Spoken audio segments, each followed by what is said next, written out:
God sees a little sparrow fall, He meets His tender view. If God so loves the little things, I know He loves me too. He loves me too, He loves me too. I know He loves me too. Because He loves the little things, I know He loves me too. God takes the lily of the field, perfumes each lily bell. If God so loves the little things, I know He loves me too. He loves me too, He loves me too. I know He loves me too. Because He loves the little things, I know He loves me too. God made the little birds and flowers and all things large and small. He'll not forget His little ones, I know He loves me too. He loves me too, He loves me too. I know He loves me too. Because He loves the little things, I know He loves me too.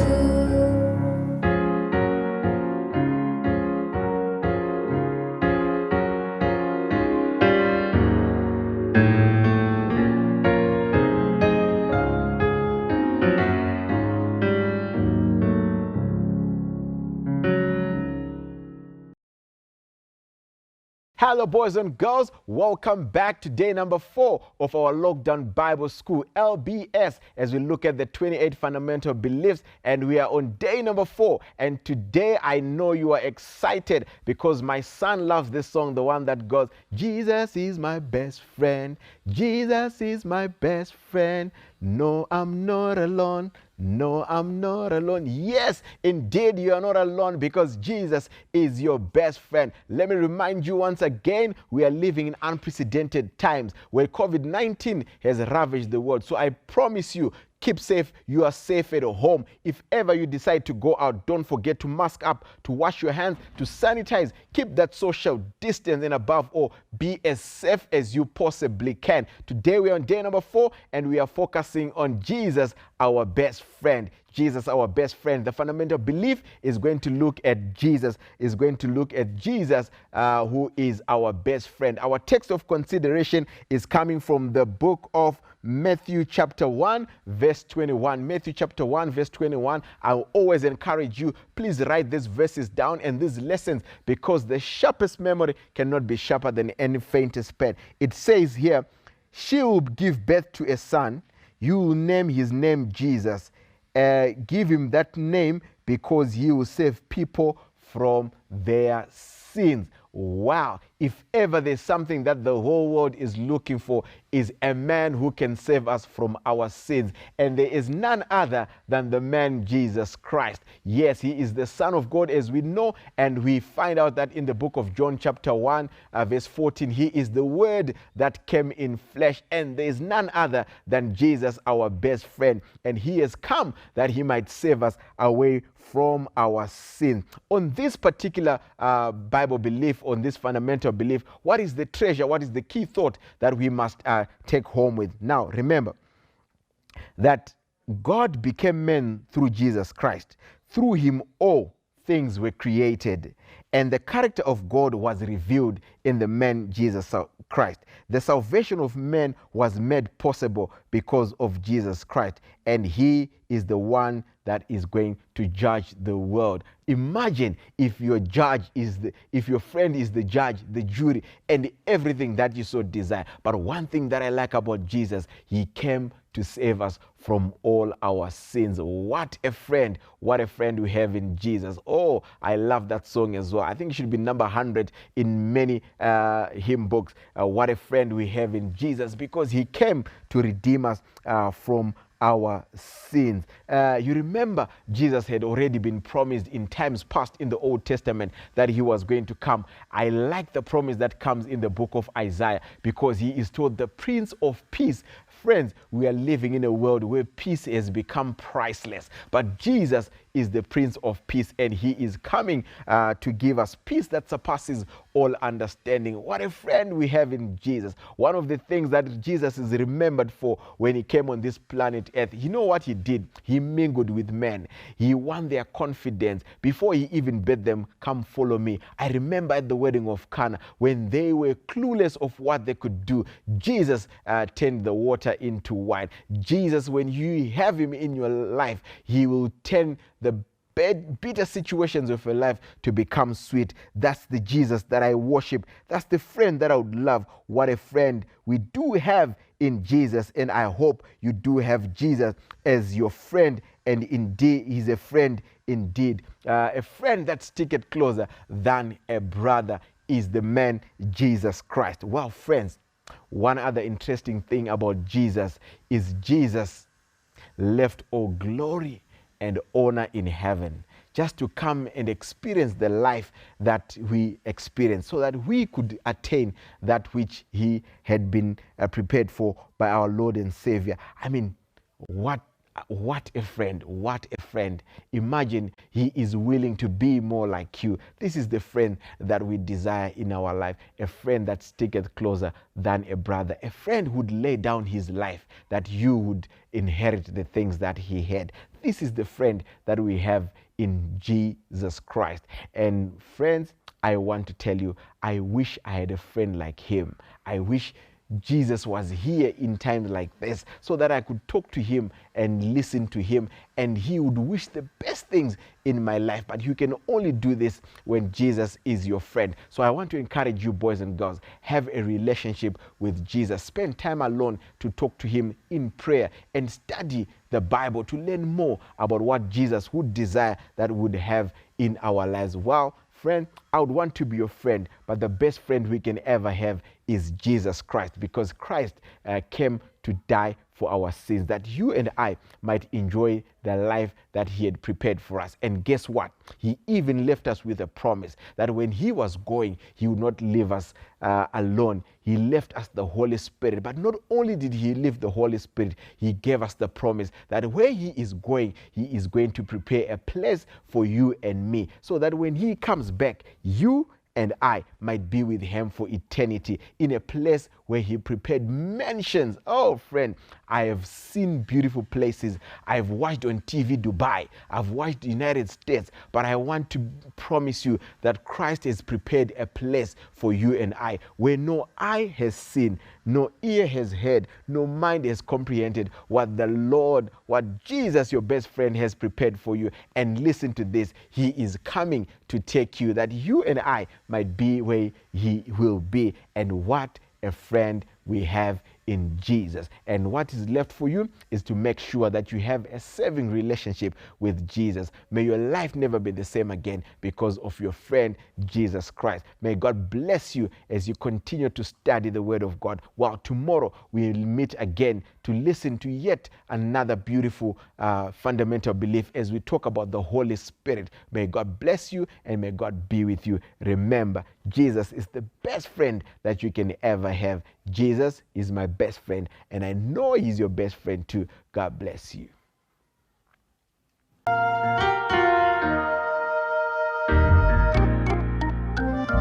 This little light of mine, I'm gonna let it shine.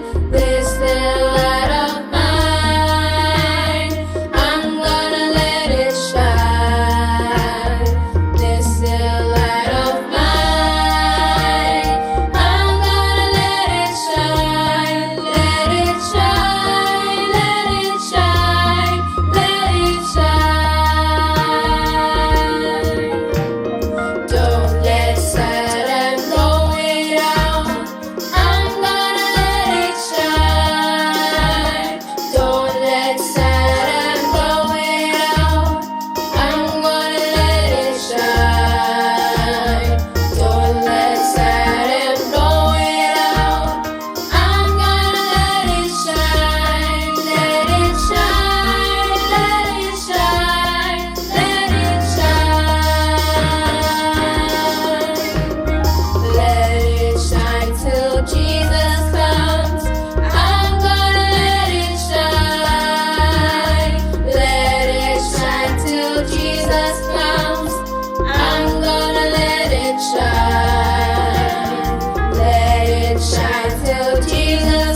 I was searching for peace in some void.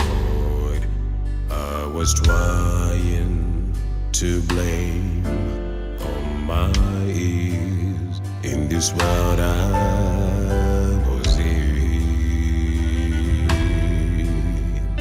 Safest relationships use me till I was done here. And all the time someone was waiting to free me from sin.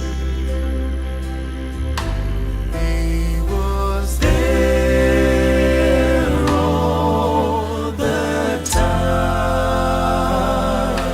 He was there all the time, waiting patiently in line.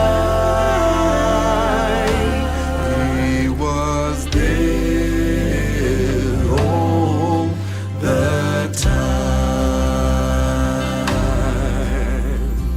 Never again will I look for a fake rainbow sand.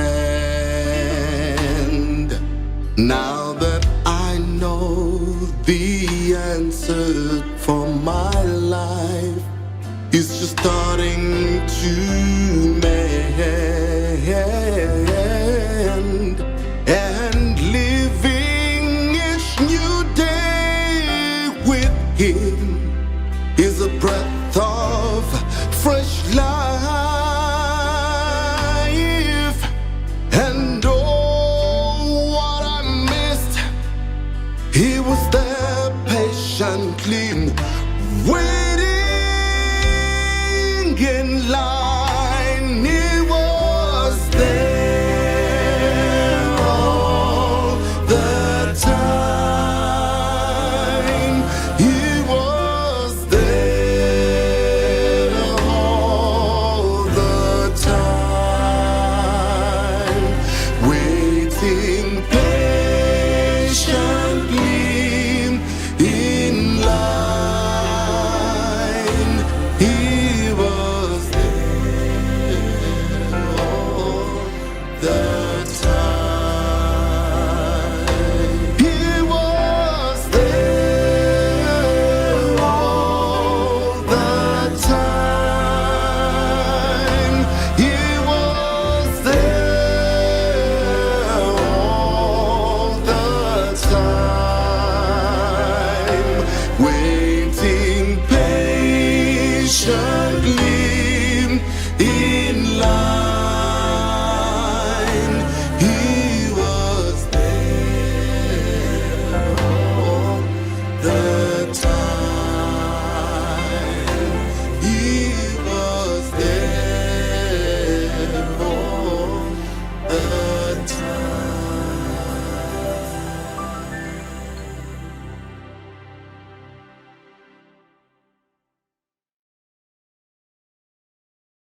and so deep to my heart. They are borrowed and not mine at all. Jesus only let me use them to brighten my days. So remind me, dear Lord.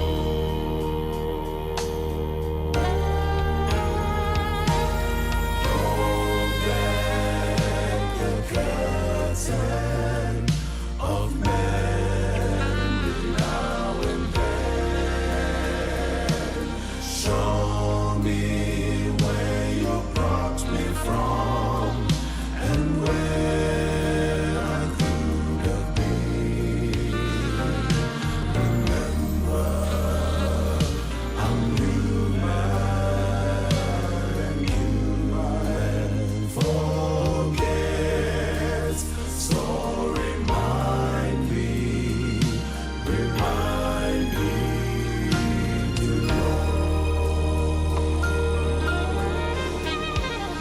Nothing good have I done to deserve God's own Son.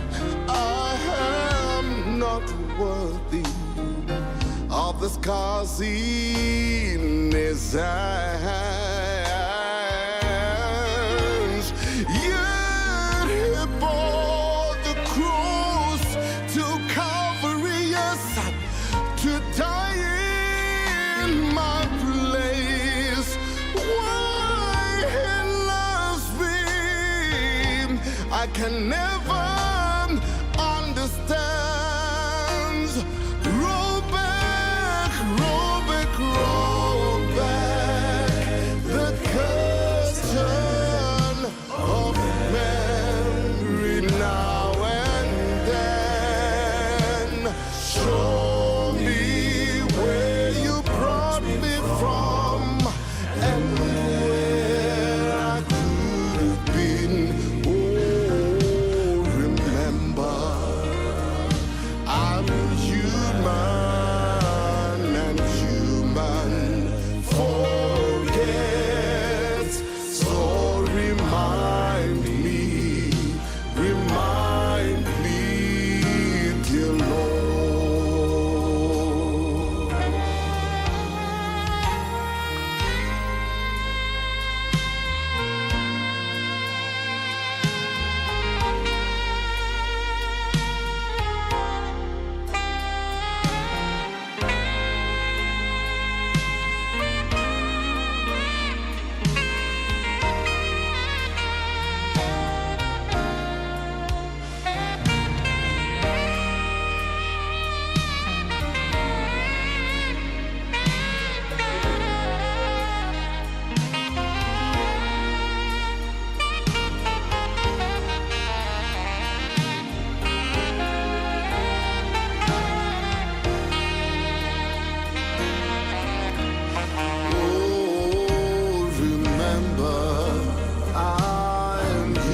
dear Lord.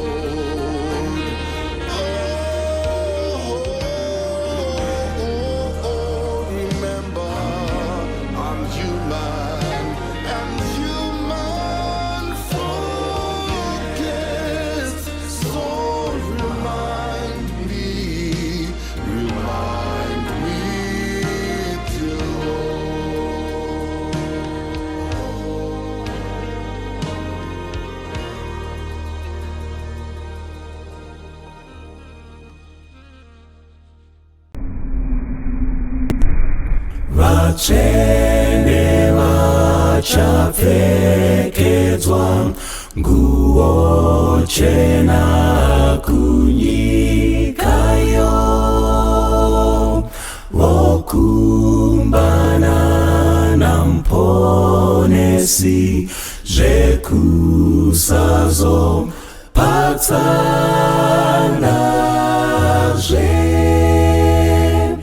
miri yokwenyanza miri yokwenyanza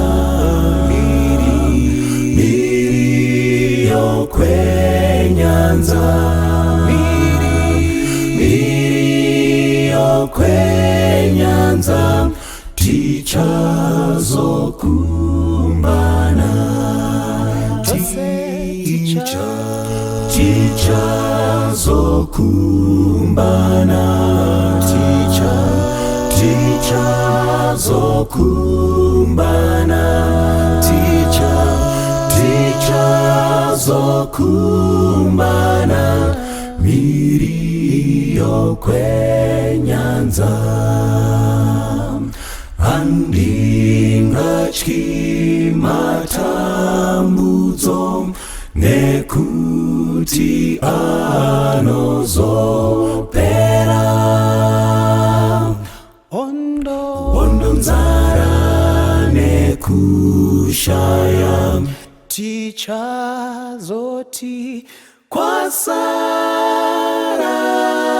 kwasarai miri yokwenyanza miri yokwenyanza miri yokwenyanza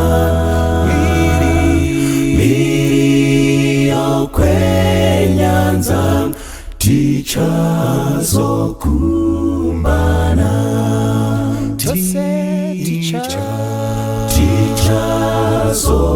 tichazokumbana tichazokumbana tichazokumbana miri yokwenyanza nditakure tsoka dzangu undisvitse kunyikayo ndokurumbidza nekusingazoperi tasvikayo miri yokwenyanza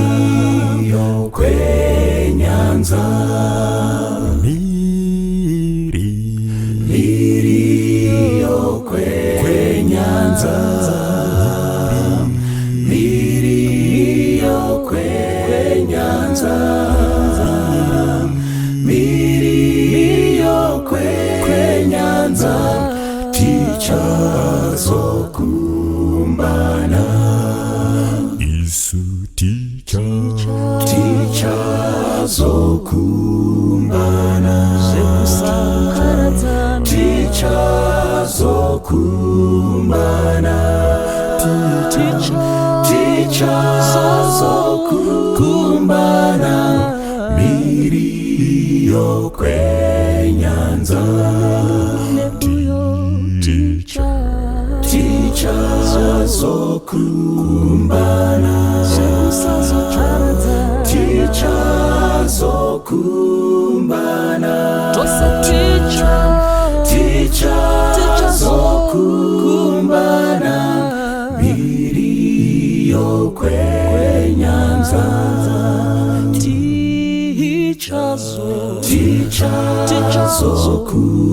tichazokumbana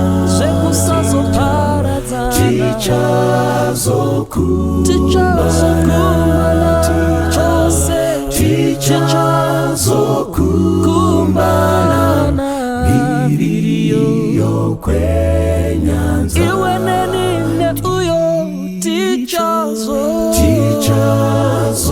iwe nenine uyo iwe nenine uyo tichazokumbana miri yokwenyanza tichazokumbana, tichazokumbana, tichazokumbana, mbiri yokwenyanza.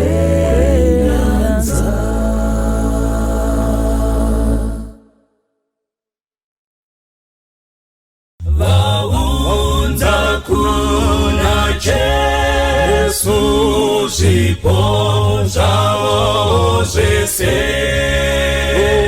rudo kuna mponesi vaita vamupe, mazvi ese emutsa kubatsira vamwe, zvese zvezvipo zvavo akazvikashira. Waunza kuna Jesu chipo chakanaka, itandako pamoyo pamakumbo ako, pakange pane mfambi aidawo kupa, akaonawo zvipo zvovaipatenzi, aidisa zvikuru kuti ape chipo, akamirawo pedyo asina nechiro.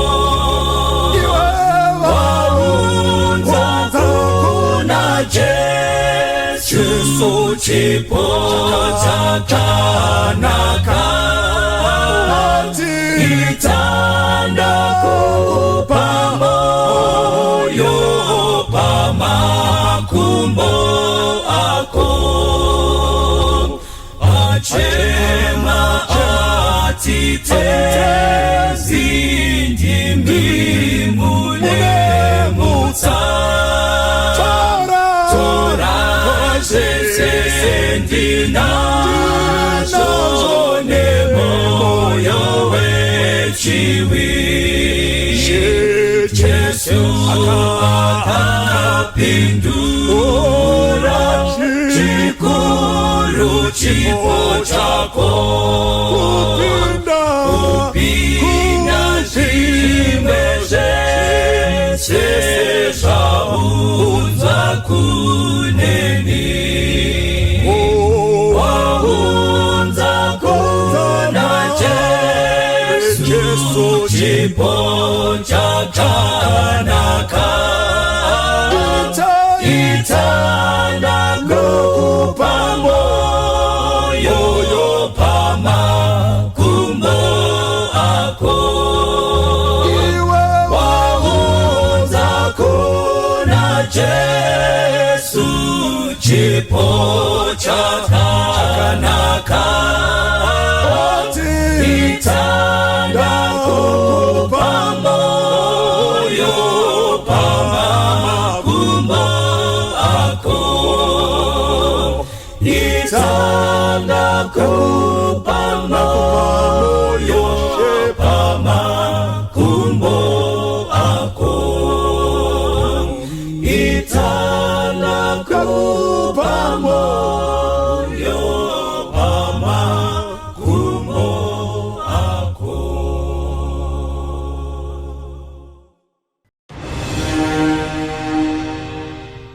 Kwaziso vana vaMwari, toda kutenda Mwari zvikuru nemukana uyo watipa kuti tidzidze zvimwe zvine chekuita neruponeso rwedu.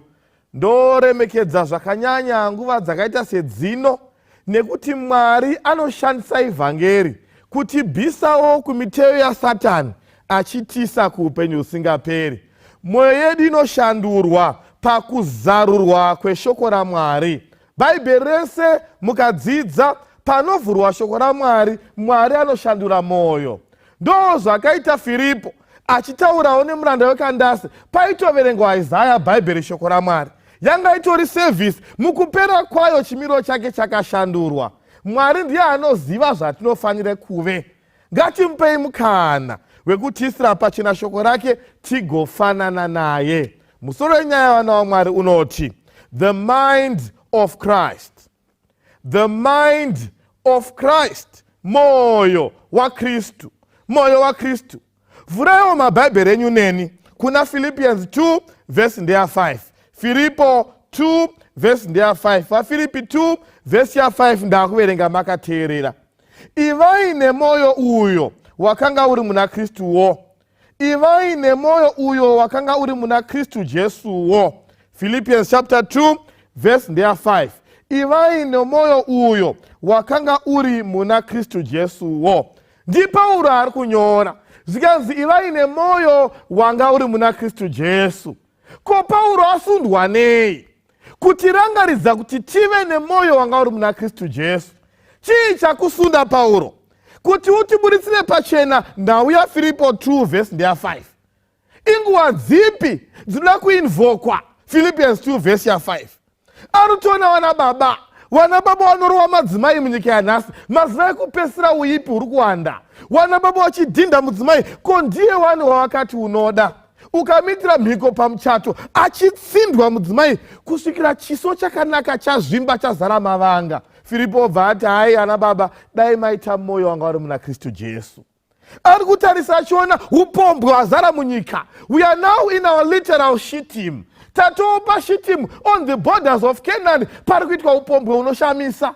Koinga mudzimai wenyu akanaka wani baba, small house ndei. Hanzi naFilipo, hai, problem imoyo. Dai maitawo moyo wanga uri muna Kristu Jesuwo.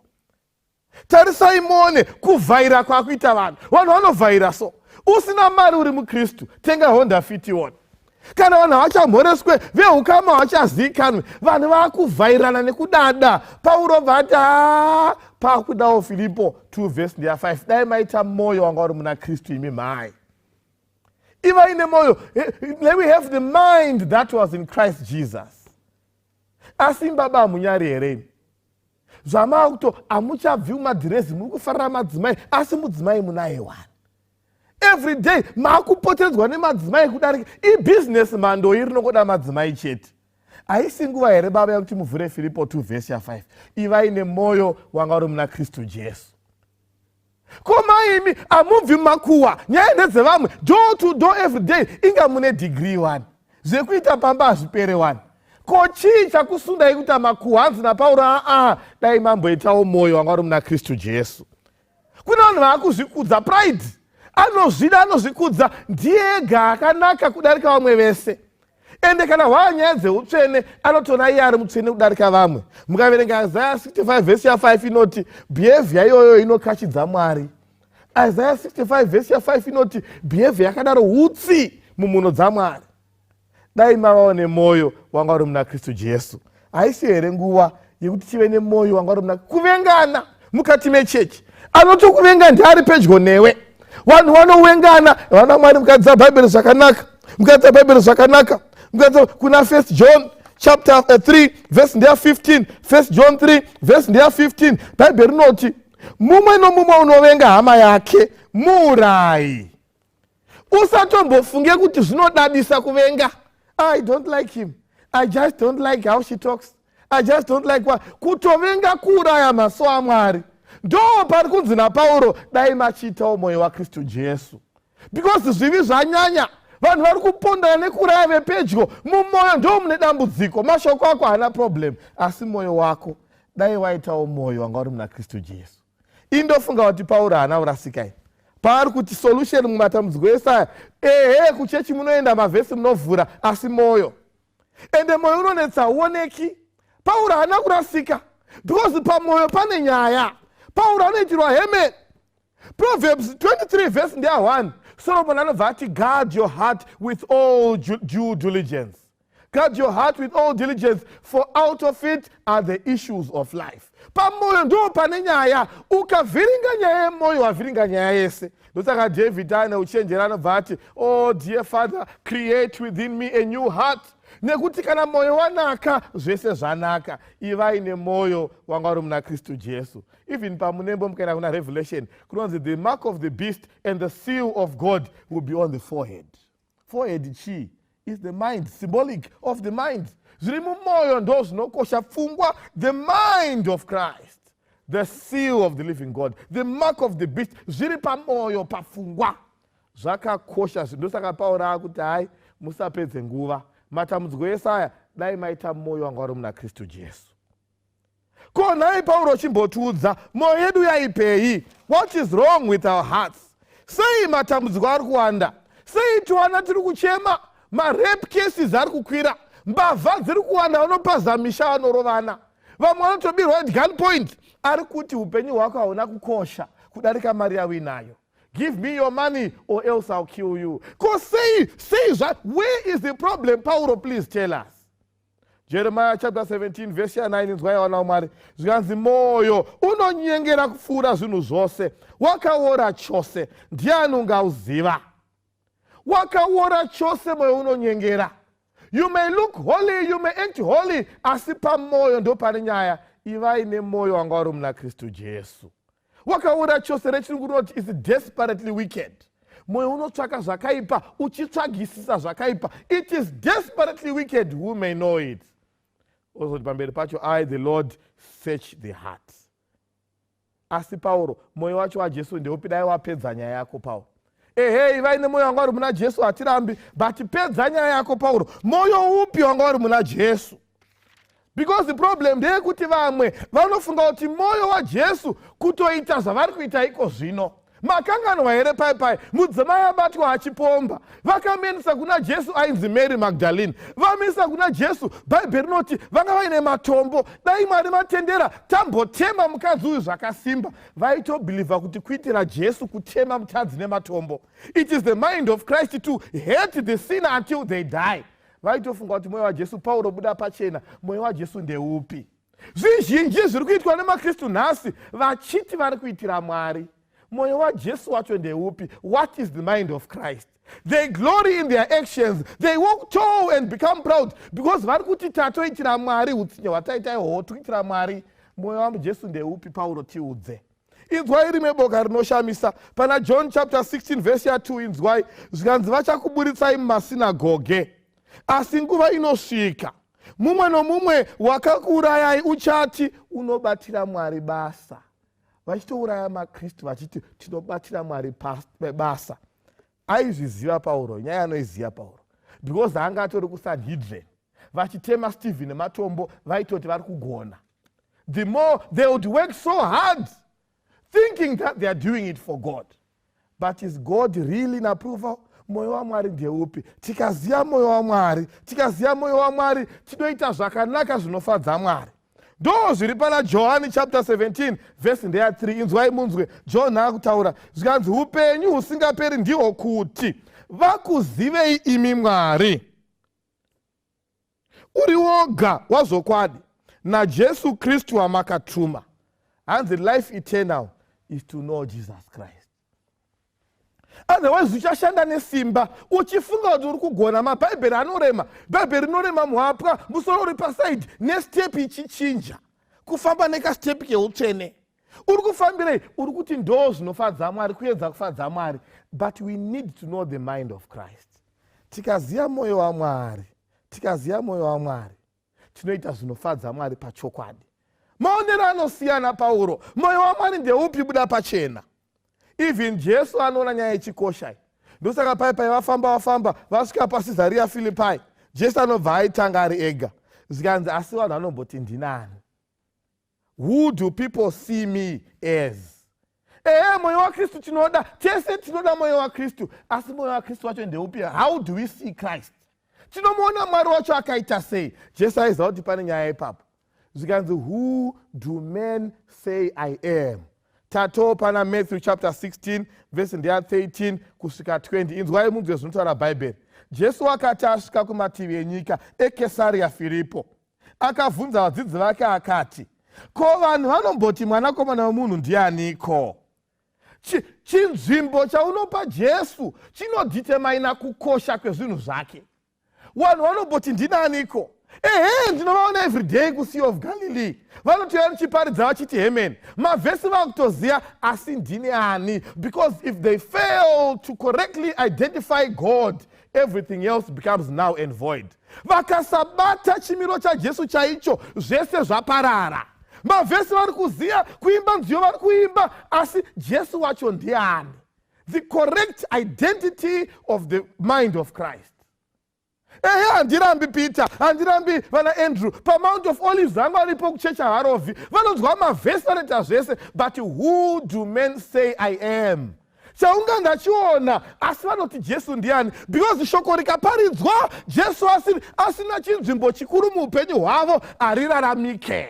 They will be experts in knowing the Bible verses, but they will see no need to leave the verses that they know. Nemhaka yei nekuti Jesu muupenyu hwavo hachisi chiro. Ndozviziva mhai, makadya masangweji nefishi, pa5,000 makadya, asi Jesu wacho ndiani. They eat from the hands of Christ. You feed from Christ, but who is Jesus? Vanhu vanomboti ndinaniko? Jesu anovhunza. Handisi kumboramba ini zvese kuchechi munouya munoimba, asi vanhu vanomboti Jesu ndiani. Kutoziva kuti Jesu ndiani kunobatsira kuti tigone kuva saye. Tinomuona sei? Mozandofarira chapter iyi. Bose vadzidzi vanotoita makwikwi kupindura. This was a no-brainer question. Who do men say I am? If nana Bartholomew vakanyarara, vanotanga kutopindurawo. Nana Andrew, ana Thomas, dzotanga kupindura. Vana Luke, vanotanga kupindura vese. Who do men, Matthew, dear, who do men say I am? They are quick to answer Jesus. Inzwai munzwe paverse 14. Vakati, vamwe vanoti Johani Mubhabhatidzi, vamwe vanoti ndimi Eria, vamwe vanoti ndimi Jeremia, vamwe vanoti pamwe ndimi muprofita. Saka maansa akatanga kuuya. Vaitoziva mifungo yevanhu yakarasika pamusoro pekuti Jesu ndiani. Moziva vana vaMwari, moziva vana vaMwari, vamwe vanospecializa kuziva, vanospecializa kuziva mifungo yakarasika yevamwe. Vamwe vanoti ndimi Eria. You know very well how others are lost. Vamwe vanoti Jesu akati aiwa, that's rubbish. Tanzwa zvinofunga vamwe. Asi nyaya iri kuti koimi munoti ndinani. Ivhesi ya15. Vapedza kupindura zvakanaka zvikanzi akati kwavari, koimi munoti ndini ani. Vhesi ya15. Koimi munoti ndini ani. Muri kuziva ma-perceptions evanhu about Christ, but koimi munoti ndini ani. Inzwai vana vaMwari, it is not enough to know Christ from the point of view of others. Hazvina kukwana kuziva Jesu nezvaunoverenga mubhaibheri. Bhaibheri rakazara naJesu, but chimbondiudzawo kuti in your personal life, what role, what value does Christ hold in your life? Tinoziva Jesu nekuparidzirwa navamwe. We know Christ from the testimonies of others, but Jesus is saying, okay, enough about that. We have got so many versions of Christ from different sources, but who is Jesus to you? Handichada kunzwa bhuku razvakazarurwa pamusoro paJesu kwauri, chimbondiudza kuti Jesu muupenyu hwako ndiani. Enough of witnesses and testimonies about what Christ has done for others. Chimboita pause and tell me, what has Christ done for you? Ukama wa Jesu nevamwe ndimwari waEria, ndimwari waJakobho tozviziva, ko kwauri Jesu ndiani. What is the role of Jesus in your life? What has Jesus done in your life? What is his position in your personal life? Who is Jesus to you? Apo wese wakanyarara. Bartholomew uripi? Wanga uchidedemura kuti wamwe vanoziva Jesu ari Eria. Naiwe ndiani uyo ndi Andrew. Wanga uchitsetsenyura zvakanaka kuti Jesu vanhu vanofunga kuti muprofita. Ko pataa kuti ko iwewe kwauri Jesu ndiani? Why are you quiet? Some people are experts in seeing misconceptions of Jesus Christ in other people's lives. There are people who are experts in seeing errors in others. Unotova mazvikokota wekuziya zvakaipa zvevamwe. Ko kana tikazuma tikati kwauri Jesu ndiani, boyi maziso vanyarara. Isaiah chapter 65 and the verse is 5.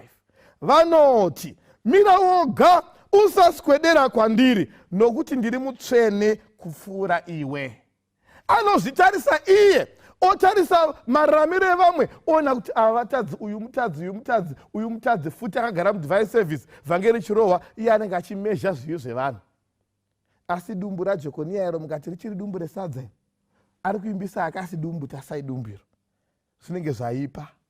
Sevhisi yese ari kutsvaga maerrors muupenyu hwevamwe. Atori nedatabase necollection yezvivi zvehama. Iwe mhani hausi shamwari yaSatani. You are not an accuser of brethren. When people sin, they sin against God. Your duty is to pray and help them up, not to take offense kuti kana matombo ndiwatadziro.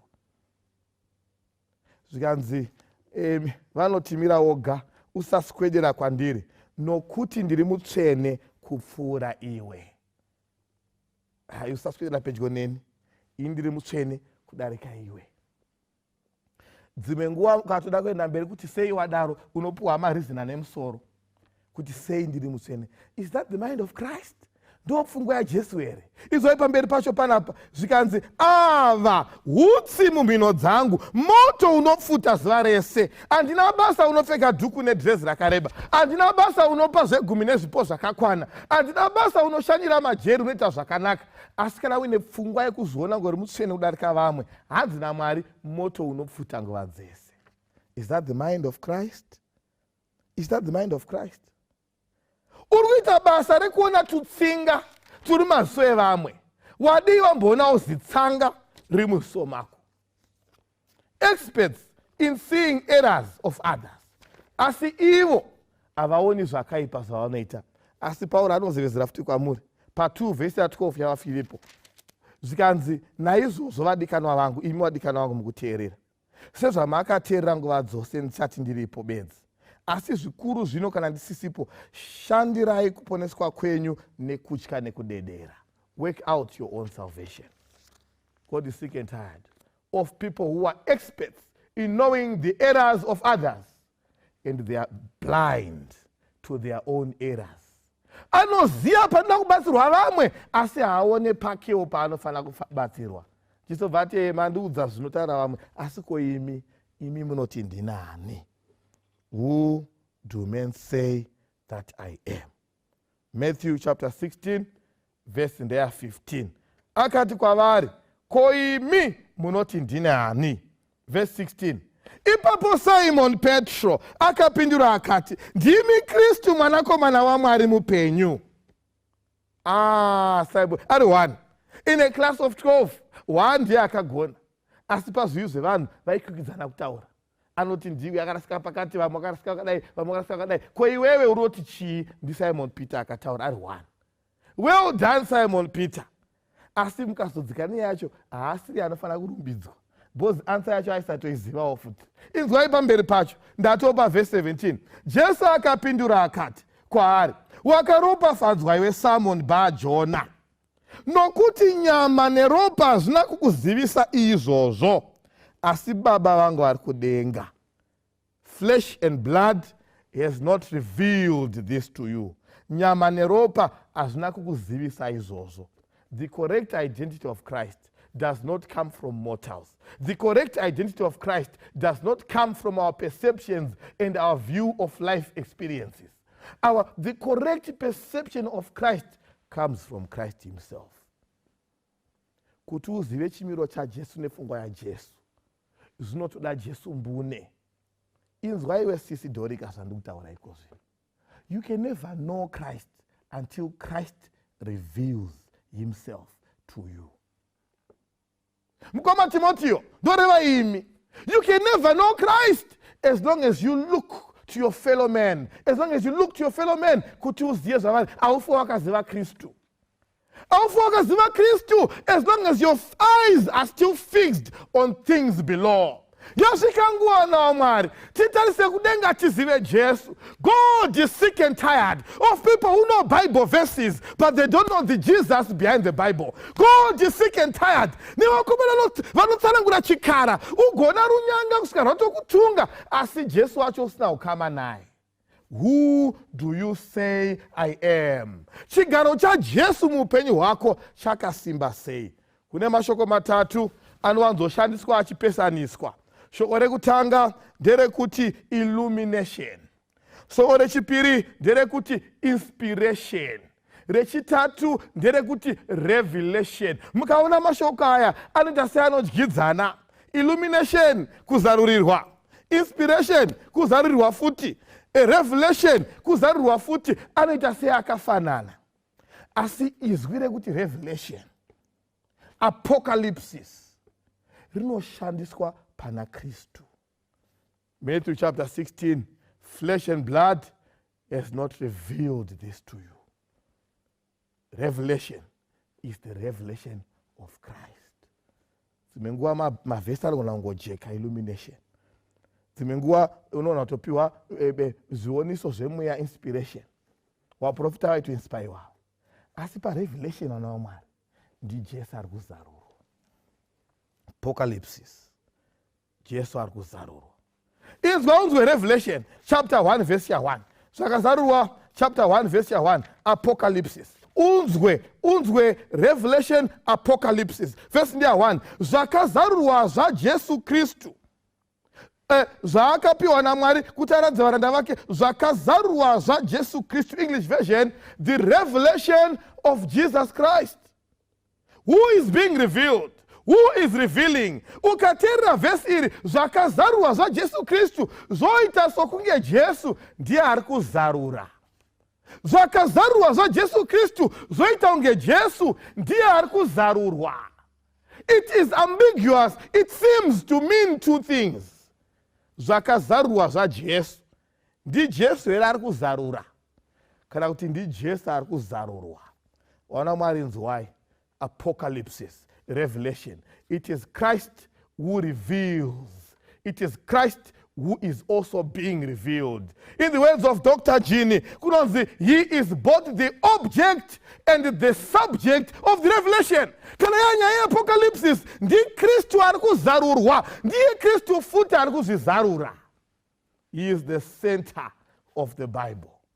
Usaka mchona pai Jesu unozvizarura. Peter, usafare hako, ansa haisi yako, kuti uzive Jesu chaiye ndiMwari anotokupa.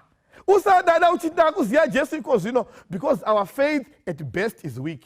Ndi Jesu anozvipangidza pachena. Iwe Peter nyarira hako, wagona very good, asi ndiMwari akupa ansa. It's Jesus who reveals himself to you. Vunza Paul, aimbonzi Sauro, on his way to Damascus, meni yarova, anovunza, zvikanzi kondimeani, papanzi naiwe Paulo, sei uchinditambudza, zvikanzi ndimani. Jesu vati, ndini Kristu waunotambudza. It is Jesus who reveals himself to us. Vakauya kakawanda masoja, vachitsvaga Jesu aripi. Jesu vati, it is I, vaibva vadonha, because Jesus only can reveal himself to you. Apocalypsis. Walk to Emmaus. Clopas neshamwari yake vachienda vafamba vasvika pakumedura chingwa. Zvinonzi akazvipangiza kwaari disappear. Jesus reveals himself to you. Panotsvakana baba namai vanoti Mwari zvipangidzewo kwandiri ndizive chimiro chenyu chaicho. I want to have the mind of Christ, but let me have the correct perception of who Christ is. Kana uda kuziva Jesu wana Mwari, tukutara moyo wa Jesu, the mind of Christ. He can reveal himself to you. A God who forgives. What a sharp contrast between the mind of man and the mind of God. Angatobatwa achipomba, Mary of Magdala, warumu wakabata matombo, ma church leaders na mahirida, vaine matombo, mando iya, isitire mavesi ii, mando iya ye kutemwa. It is a carnal mind of man. Vosikana ye kuna Jesu, tasika achitopomba, right in the act. It's not a matter of debate. We have got evidence. She has no moral right to be existing. She has no moral right to be alive. Ngaatotemwa afe. Ah, what a sharp contrast to the mind of Jesus Christ. Unobvera mwoyo yese obva ati asina chivi ngaakande dombo. Iwe Mary enda usatadzazve. I'm preaching a Christ who forgives. Andiziye upenyu hwako. Pamwe wakaita zvivi zvekare. Wakaroya ukatuka ukaponda. Men will condemn you and kill you. But the mind of Christ is different. Anoti enda usatadzazve. A Jesus who forgives. A Jesus who forgives. Mbavha pamuchinjiko. Vanhu vakatogara pasi, earthly rulers. Ngaiswe pacross afe. Imhondi akapomba kauza. Ndirepist. Isaizi rimwe chete naBarabbas. Isai pamuchinjiko afe. But Jesus saw it differently. Yes, musuwo wechechi hauzivi, dear thief on the cross. Hauna kana hymn hwani haunoimba. Mavhesi hautozivi. Sabbath hautozivi kuti ndeyechii. But I say to you today, I'll be with you in paradise. This is the mind of Jesus Christ. A mind that understands, a mind that sympathizes. Vatadzi havasi vekuzvanda. Vatadzi ndevekunzwira tsitsi muchiwanamatira. The mind of Christ is a forgiving mind. One is why you see a glimpse of the mind of Christ per prodigal son. Prodigal son atori wese manje. Because akatobuda mumba. Baba ndipei tundu kwangu. Ndakuda kuenda zvenyu sarai nazvo ndiende. Prodigal son aitotiza zvese zvazviripo akasiya baba achienda. Aona nhamo ari koko manje. Zvapera mari yese yaenda. The mind of mortals deserts you when you're poor. Wanadazva kuti munhu anorasisa itamurombo uone. Even your best friend may desert you. Even your wife may pick and go. But God is different. Hanzi nemimbi 111 hakuna nguva yaasipo iye kana usiku rudo ruripo. In the darkness of your financial life, Jesus is there. In the darkness of your social life, Jesus is there. Even all men may forsake you, but Jesus will stick by your side. I want you to see the mind of Christ. Dzadzoka muchinda uya adzoka ane mamvemve mari yababa adya. Bhaibheri rinoti baba vakamona achiri kure. The father saw him from afar. Vakabatwa necompassion. Ai mwana wangu uyo, mari yangu akadya. Mashoka anorwadza akatuka. Akatotiza pamba akandishoresa. But I will run after him. This is the mind of Christ. Unomhanya baba, mwana wangu uyo ndomuziya. The father needed nothing from the son, but still dzakamhanya. Inzwai moyo waKristu mhai, farirawo vasina chavanokupa. You benefit nothing from them, but for the sake of Christ, love them and embrace them. Akamhanya baba, Bhaibheri rinoti asvika, akamupfekedza goridhe, akamupfekedza mhete paruoko yegoridhe, the most precious thing. Iye munhu akamurasa, munhu akamuramba, munhu akamuzvidza.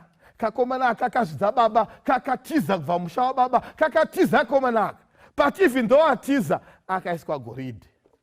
Is the mind of Christ. Don't treat others the same way they treat you. Treat them as Jesus would treat them. This is the mind of Christ. Anogumira ipapo, ziyanzi baba akauraya mhuru. Urayai mhuru. Akatiza akadya mari yangu, but mhuru urayai. Inzwai mhai, ndiamwenere, muroora here, amuona nere, chimborayawo mhuru. Uraya mhuru mhaniwe. Chikwereti hadzosi zvakanaka hakuitire, but wadiwa mboraya mhuru. Akakuvenga anokunyeya, tozviziva kuti matambudziko ako ese ndiye akakonzeresa. Chimbonouraya mhuru yako man. That's the mind of Christ. Matambudziko ese dai asina kundisiya murume uyu, dai ndakagara mushe. He is my ex-husband, I hate him. And the more I hate him, the more God is blessing him. Madi mambonouraya mhuru naimani. Urayai mhuru. Murayirei mhuru. That is the mind of Christ.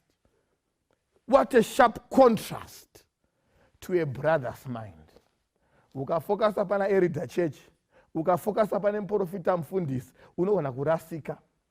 Because brother anga ari mumbao, aitofane shungu. Asi baba imi mune era imi. Iye mwana muparadzi ndiwo motoraira mhuru. Inda ndiri loya wamakore saya, handina zvandakaitirwa. Jesus is loving. Uraya mhuru. Munaitovenga wakomborererwei. Dai wanga waraswa. Sei waona zvikomborero. Asi baba wakauraya mhuru. Uyo anga arasika hona adzoka. Ukanziwo sori regerera. akakutadzira bhatiregerera dzidza kuuraya mhuru. What a sharp contrast with the mind of mortals. Jesu unozvininipisa. The mind of Christ is very humble. Onai paLord's Supper, vaungana vese, hai ndiani wacho achafugama kuti Jesu atsoka. Rari basa rinoshoreka, basa remuranda ari pasi pasi. Votorengedzerana, uyu ndiye ari pasi, uyu dai atigeza, uyu ndiye anga ari pasi, dai atigeza. Ifungwa yewanhu iyoyoyo. Jesu akati ndiri pasi, ndichakugezai.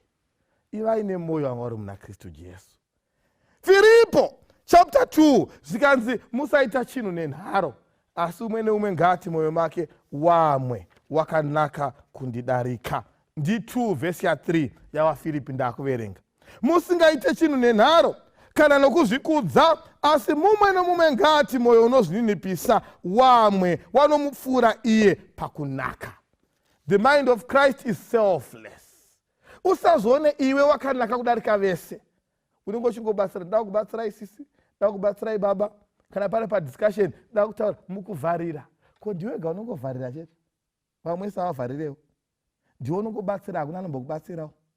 Musaite chinhu nenharo. The mind of Christ noti munhu ngaati vamwe vakanaka kundidarika.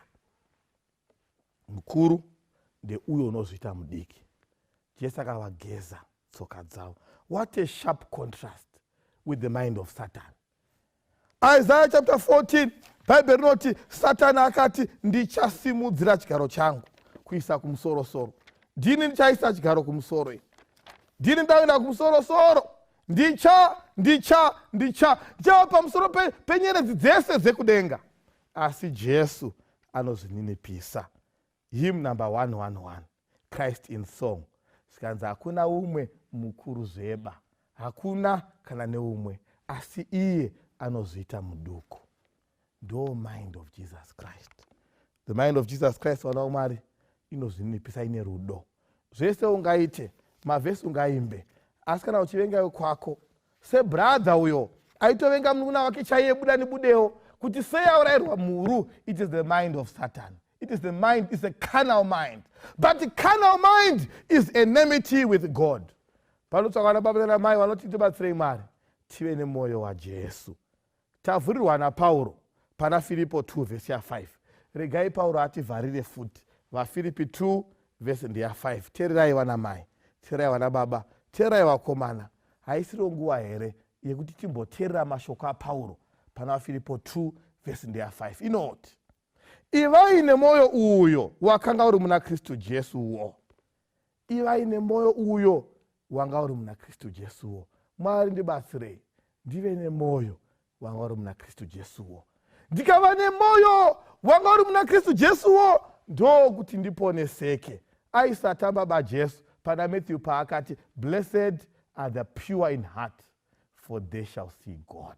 Be holy as I and the Father are holy. Mwari ngatibatsire tive vatsvene mukurarama kwedu seutsvene hwanga huina Jesu. May the Lord bless the reading of his holy word. Amen. Just as I am without one plea, but that thy blood was shed for me, and that thou bidst me come to thee, O Lamb of God, I come. I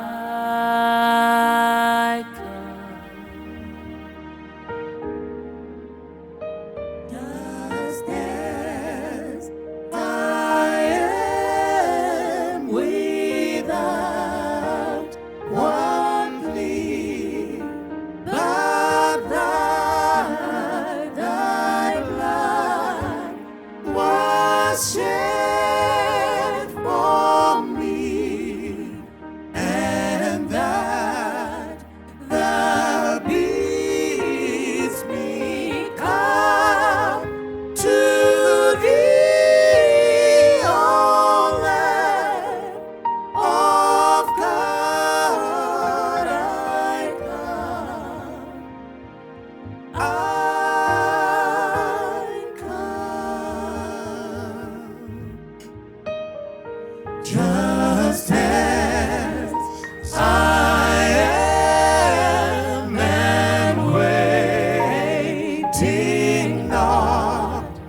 to read my song of wonder, Lord, to thee, whose blood can cleanse this one, O Lamb of God, I come, I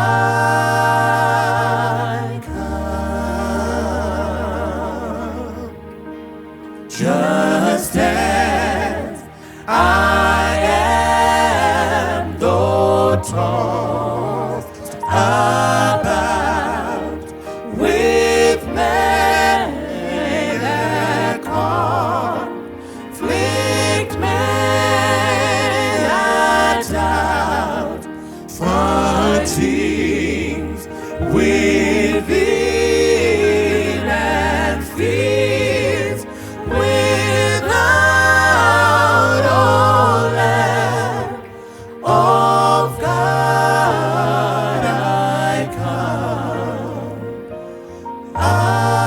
I come,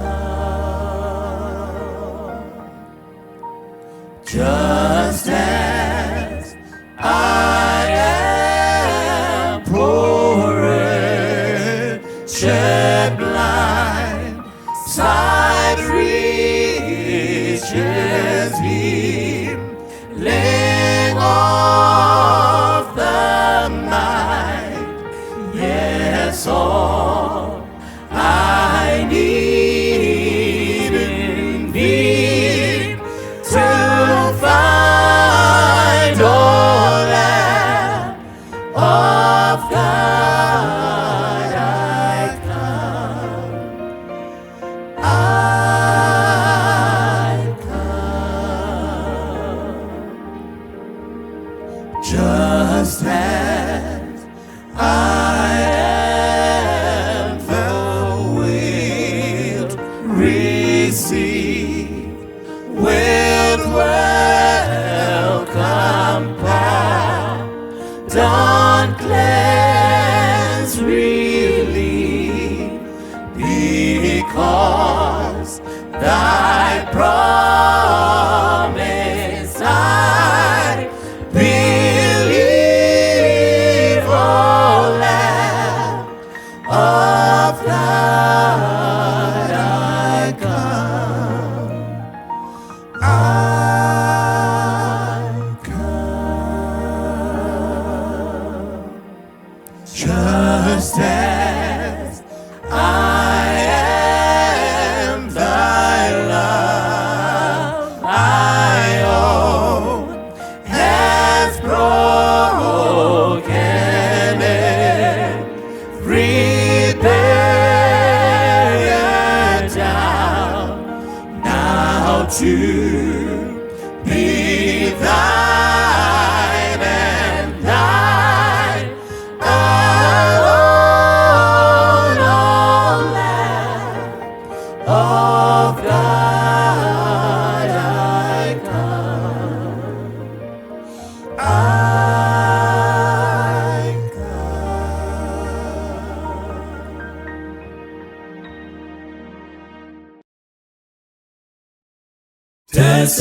Tesetai tasewai tapumuka kure, ndingaona senyinzira yekuwa mudanga, ndirinzira iliumenyu au ikuna baba usineni, ndirinzira iliumenyu au ikuna baba usineni, natenderezwa nenamo Mari anondinzwa, apo washinji wachema, dozi wasenyidi, ndirinzira iliumbenyu au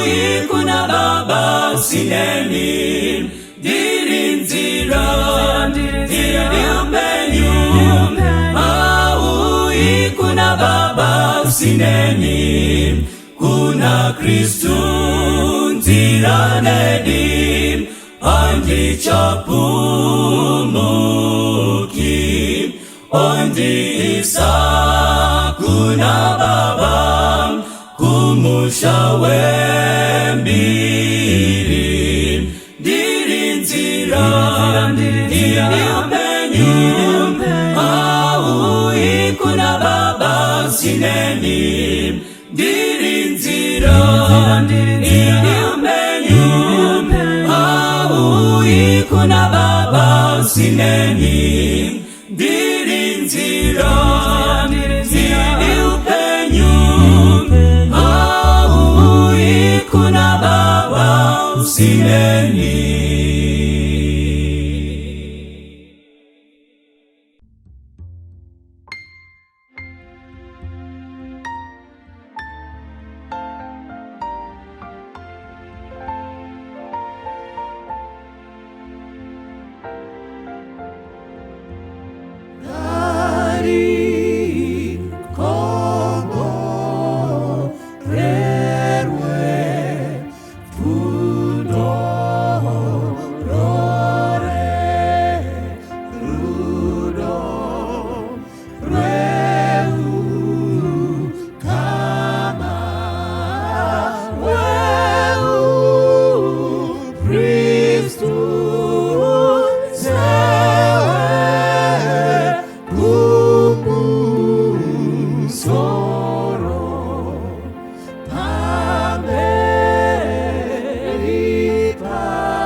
Mito